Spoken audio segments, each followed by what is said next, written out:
Love is supposed to be built on a foundation of trust. But what happens when that trust is broken? In today's story, we'll step into a whirlwind of emotions where lies and betrayal blur the lines between love and deceit. With every twist, the characters are forced to face painful truths, and the question arises, can love truly survive when it's built on a lie? Stay with us as we unfold this powerful story, one that will make you reflect on the true meaning of loyalty and honesty in relationships. If you enjoy this story, don't forget to like, subscribe, and leave a comment to let us know your thoughts. I never imagined that my life would become one of those crazy Reddit stories that you read at 2 in the morning and shake your head at how ridiculous it all is.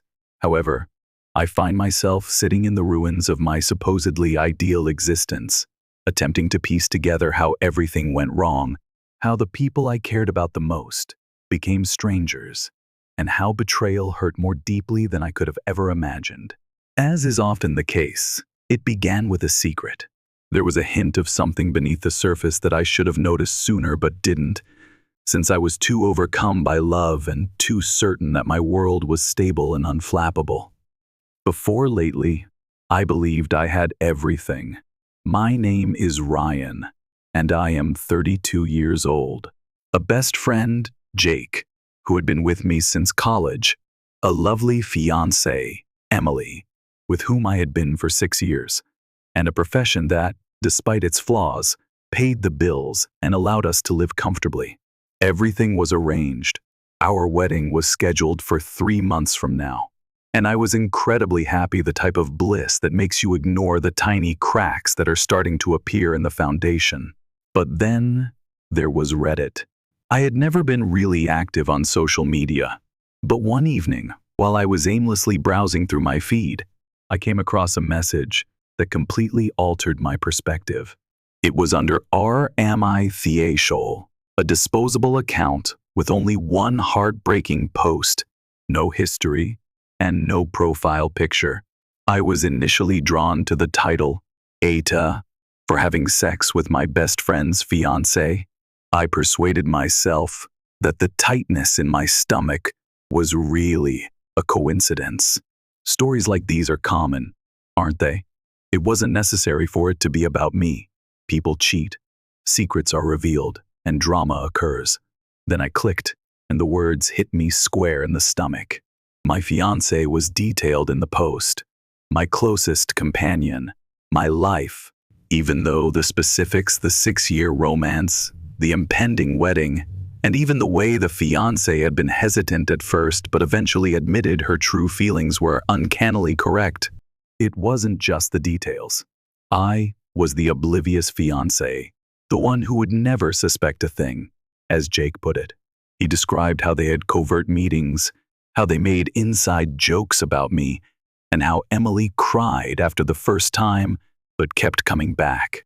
I secretly knew, but I wanted to think it was some twisted joke. I was aware something broke inside of me, but I wasn't ready to let myself cry just yet. I required evidence. I had to be certain, so I went digging, like any sensible individual would do. My entire world erupted into flames at that point. Denial is an extremely powerful medicine. A tiny, desperate part of me held onto the belief that it wasn't true, even after reading that post and after feeling the air leave my lungs, that I might have overreacted.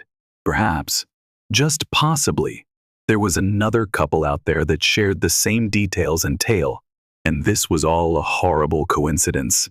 However, I was unable to stop my hands from shaking, or the way my heart felt like it was attempting to escape by hammering against my ribcage. I required evidence, cold, indisputable evidence. I therefore started to view Emily in a different way, which is something I never would have imagined doing. Actually, she wasn't acting odd. She was, if anything, too typical, too loving, too ideal. She appeared to be overcompensating for something, as if she sensed something was wrong, and I was unable to stop once I began to notice. Her eyes would swiftly go away when she smiled at me, She used to usually leave the small details to me, but now she wanted to get more engaged in the wedding planning process. Her phone was always in the face-down position. I was being paranoid, I assured myself, that I had no justification for spying, because I ought to have faith in her. But the first thing that brought me here was trust. I took a big breath, grabbed her phone, and checked her texts one evening while she was taking a shower. My breathing stopped at that point. It was there, evidence, directly before me. There were just enough texts, though they weren't frequent. I'll give her credit for being cautious. My stomach turns just a little. Jake, he has no suspicions. You're really skilled at this. Emily, lying to him bothers me, but you are loved by me. Jake, a bit more time. After the wedding, we will resolve the matter. I was on the verge of vomiting. With shaky palms, I continued to scroll. Then I noticed the photos, images of them, together, in locations that were clearly ours. My flat, my vehicle. We had reserved a hotel for a weekend break, but none of the photos included me. It was authentic. Everything was genuine. I carefully put the phone down, my body numb, my mind blank. Emily was humming softly as if nothing were wrong, and I could still hear the water running, as if she weren't completely destroying me. I had two options. I could go straight to her, ask her the truth, and watch her fumble for an explanation. Alternatively, I could take the long view. I could hold out, be normal, provide the impression that they got away with it. I would set it all on fire. I understood this wouldn't end in a tumultuous, emotional altercation the moment I put Emily's phone down again. No yelling match, no frantic excuses, no pleading. That satisfaction was not going to come to them. No, I was prepared to play right back if they wanted to play games. I therefore pretended to be normal. Leaning on the doorframe, I entered the bathroom and grinned at her through the steam. With a firm voice, I said, "Hey, babe, want to get takeaway this evening?" Unaware that I had just read the deepest betrayal of my life in her own words. She grinned with soap streaming down her arms. She tilted her head and remarked, "That sounds perfect. Are you all right? You appear somewhat pallid." I chuckled. "Just worn out. Work has been difficult." That was the end of it. She didn't ask any questions. For what reason would she? She believed she had me completely enamored. Now, though, I was watching now. I spent the following weeks studying both Emily and Jake. Every look, every conversation, every small indication that should have been clear but wasn't. And my goodness, everything was so obvious now. Her hesitancy before declaring, "I love you." When we spent time together, Jake would give me a somewhat excessive back pat, as if he were overcompensating. Emily abruptly stopped wanting to have intimate conversations, saying she was anxious about the wedding. It was repulsive. However, I didn't respond. Rather, the first made a plan. Getting everything together is the first step. I began modestly. I sent myself those texts. In case Emily ever erased their communications, I took screenshots of them, stored the pictures in a hidden folder. I then used my imagination. You see, Emily and I had a few simple security cameras installed throughout the apartment for safety. What was unknown to her? An old backup feed that automatically saved video to the cloud was available to me. When did I check? Bingo, they were there. In my flat, Jake occupying my couch, I'm sipping my beer. Then, Emily is returning home, beside him, giving him a kiss. That's right, that's exactly where I sat every night, believing that my life was ideal. At that moment, I nearly lost it. My phone nearly fell against the wall. In one explosive moment, he nearly rushed out and put an end to everything. However, no, not quite yet. What if I did this correctly? They wouldn't simply let me go. Everything would be lost. I continued to portray the role as a result. I bid Emily good night with a kiss. When Jake and I went out for drinks, I gave him a fist bump. I allowed them to believe they were secure. And, in fact, the knife was being sharpened by me. Knowing that you're being duped makes you feel a certain kind of wrath that lingers in your bones. It's slower, colder, and sharper than the sudden blazing rage that causes you to lash out. It becomes like a stone in your stomach and helps you think more clearly than before. I was there. It felt like I was shooting a bullet into the chamber with every phony grin I gave Emily and every casual nod I gave Jake. I wasn't going to abandon them. I intended to ruin them. So I started working on my idea. First step, the wedding. Emily was unaware that I had already made some changes because we were 3 months out and in the middle of the planning craziness. I informed the venue over the phone that there had been a change and that we would no longer want their services. No, a refund was not what I wanted. Think of it as a gift. I then contacted the DJ, the caterers, and the florist and canceled everything. Emily was too preoccupied with skulking about to notice that the confirmations never arrived. The second step, Jake's work. As it happens, one of my college friends also worked at the mid-sized marketing agency where Jake was employed. Jake had been using his work visits as an excuse to see Emily, so I had just what I needed after one casual beer. That was included in an anonymous email sent directly to his supervisor, along with some meticulously gathered security footage.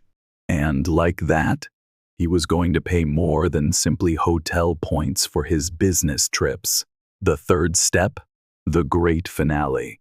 I wanted everyone's true selves to be revealed. I therefore extended a very special invitation to Jake's family, Emily's parents, and our common acquaintances. A small pre-wedding celebration to help everyone get excited about the wedding. The place, our favorite eatery. The date, in 1 week. The night's high point, a specially created slideshow. And Emily too? None of this had occurred to her. Acting normal when I wanted to scream was the most difficult aspect of that week. However, I felt something I hadn't felt in weeks when the evening finally came and everyone was gathered in that private dining room. Calm. Emily clinked her wine glass and smiled at me, utterly oblivious to the impending implosion of her world. Jake, who was sitting across from me, was laughing as if he were still alive. Then I got to my feet.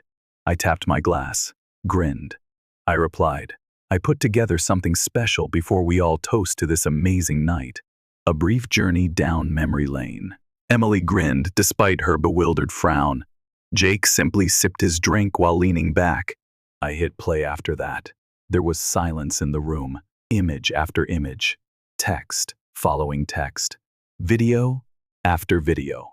Emily goes pale as she gasps. Jake shifted in his chair. There are murmurs beginning to circulate among the people. What on earth is this? Emily muttered. I spoke calmly as I turned to face her. Too quiet.